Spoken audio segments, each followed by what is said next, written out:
Hello everyone, my name is Elite Trainer Kenway and welcome to the 9th episode of the ongoing series that is the Pokemon Home Master Dex Challenge, where I aim to complete a full and in fact perfect living dex as described by BirdKeeperToby in the description below this video. If you are new to the series, let me catch you up really quickly. Over the last 10 months, I have traveled through Kanto, Johto, Sinnoh, Unova, Kalos, Alola, Galar, and Paldea, and have essentially completed the regional dex for each region. And as such, the final leg of this massive challenge has been traveling through the Hoenn region, not once, not twice, but 3 times in Pokemon Ruby, Pokemon Sapphire, and Pokemon Emerald. Now you might be curious as to why I needed to go through Emerald, given that you can fill out the entire Hoenn regional dex in just Ruby and Sapphire. The reason I had to play through Emerald as well was to get Sudowoodo, a Johto Pokemon that you can only get in the Generation 3 games by playing Emerald.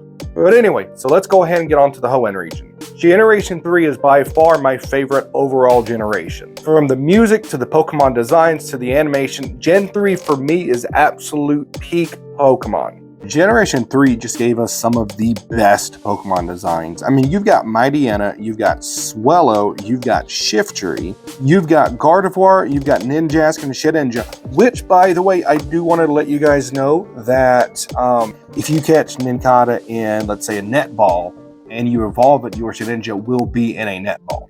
But like I was saying, you've got Aggron, that's a really cool design. You've got Exploud, you've got Hariyama, you've got Seviper and Zangoose are really cool designs. You've got Carvanha and Sharpedo. I really like Sharpedo, but I don't like that his tail end is just cut off. I really wish they made him like an entire shark, or if they made him look like that beta Gen 2 sprite design from the Nintendo World 99 event, I think is what it's called. I'll put a picture on the screen of the Pokemon I'm talking about. I really wish Sharpedo looked more like that, or a full shark. But again, you've got Flygon, that's a really cool design. You've got the whole Spinda thing with it having a billion different designs. You've got Altaria, which is a really cool design. And Kecleon has become one of my new favorite Generation 3 Pokemon. And then we get to the end where you see my Kyogre, my Groudon, my Rayquaza. I did get the Rayquaza from Soul Silver. I think I showed you guys in the last episode. But I also went ahead and got the Rayquaza in the Hoenn games just because I've already beat the game. I've already gotten all the way to the end of the game. Why not catch Rayquaza and send them up to home, you know? And my Deoxys, as you can see, came from Alpha Sapphire. And as you can see here, I do have the Latias and Latios that you get from the Eon ticket right here. So that is my 8th gold star. And this was a fun little thing to break out of the PSA grading box. I'm going to put the picture up right here, but that was a very hard box to break into by design.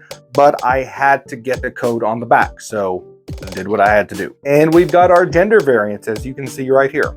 I actually have another regional Pokedex to show you guys today. If you've watched the other episode, you know that I'm basically done with the Dex Challenge. I've gone through all 9 regions, but I went back to the Kanto region last week in Pokemon Let's Go Pikachu and Eevee. If you guys remember, I think it was 2 episodes ago, I said that I wanted to have a full Nintendo Switch living dex on top of my Master Dex. That was supposed to be a Let's Go Pikachu and Eevee living dex, a Sword and Shield with DLC living dex, a Legends Arceus living dex, a BDSP living dex, and a Scarlet and Violet living dex. It only took about 4 days, but I got a full Let's Go Pikachu and Eevee living dex. However, given that the entirety of Let's Go Pikachu and Eevee is centered around catching, and the catching mechanic is much easier in those games, I decided to make it just a little bit harder on myself by catching every single Pokemon available in Let's Go Pikachu and Eevee in a Premier Ball.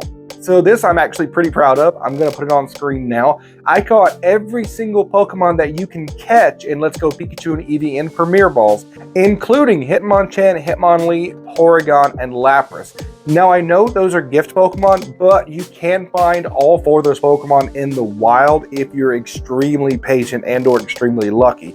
Not only did I find those Pokemon in the wild, but I caught them in Premier Balls. I also caught Articuno, Zapdos, Moltres, and Mewtwo in Premier Balls. As a matter of fact, the only 5 Pokemon I did not get in Premier Balls because you can't catch them anywhere were the fossil Pokemon: Aerodactyl, Ammonite, Amistar, Kabuto, and Kabutops. Those can be only obtained via fossil restoration. You cannot catch them, so they have to be in Pokeballs, but I got those for my decks as well. So you guys may be asking what's next. Am I done with the challenge? I'm almost done. I pretty much have a living regional dex for every region, but there are a few Pokemon I need to evolve and a few extra Pokemon I need to catch. For example, I have the 68 Milcery needed for the Alchemy form decks, but I haven't evolved any of them. So I'm going to be working on that over the next couple of weeks. I also have the Cyndaquil from Virtual Console Johto, the Oshawott from Black and White and Black and White 2, and the Rowlet from Sun and Moon. I have to take those into Hisui and evolve them. I haven't done that yet. And I have just a few gender variants I've yet to capture, like Sudowoodo from Virtual Console Johto, and I believe Hisuian Sneasel and Sneasler. I haven't got those yet. And also I want to get the last 40 or so alpha Pokemon that I need for my alpha living next for Legends Arceus also. So I'm almost done with this challenge, but I still have a lot of work to do. It's going to be a busy 4 weeks, but nonetheless, come hell or high water, I will post the final episode of BirdKeeperToby's Master Dex Challenge on April 24th. And with that being said, I hope you guys have a fantastic week. Let me know in the comments below where you are on the Master Dex Challenge if you're doing it for yourself, and I'll see you guys soon. Peace.